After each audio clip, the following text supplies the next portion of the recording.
suis bloquée à l'aéroport de Kuala Lumpur pendant 14 heures, donc je peux vous dire que vous allez être avec moi parce que j'ai pas du tout envie d'être toute seule. Et puis jamais j'aurais cru tester un jour cette expérience dans ma vie. Et avant de tout vous raconter, je suis obligée d'aller tester pour la première fois le McDo de Kuala Lumpur. C'est parti.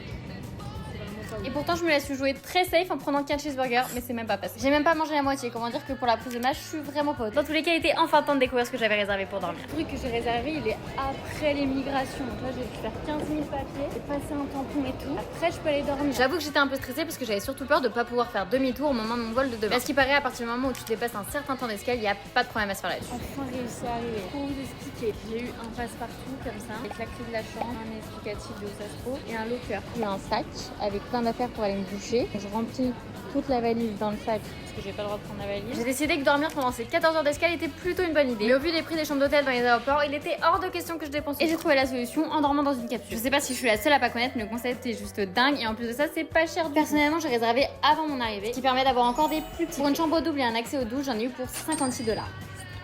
Pour le coup là-dessus je m'attendais au pire, mais au final c'était une vraie salle de bain individuelle, propre. Et au vu du voyage que j'avais passé, j'avais vraiment besoin d'une. Au final j'ai bien dormi 5 heures, franchement je suis pas très compliquée sur les matelas, mais c'était très confortable. Et pour le check-out, rien à dire. Qualité-prix, je mets 8 sur 10. Je sais pas si ça existe dans tous les aéroports, en tout cas moi c'était la première fois que je voyais ça. Mais si comme moi vous avez une longue escale, je vous recommande vraiment l'expérience. Ça permet vraiment de dormir à petit. Et du coup j'étais en forme pour retrouver mon copain.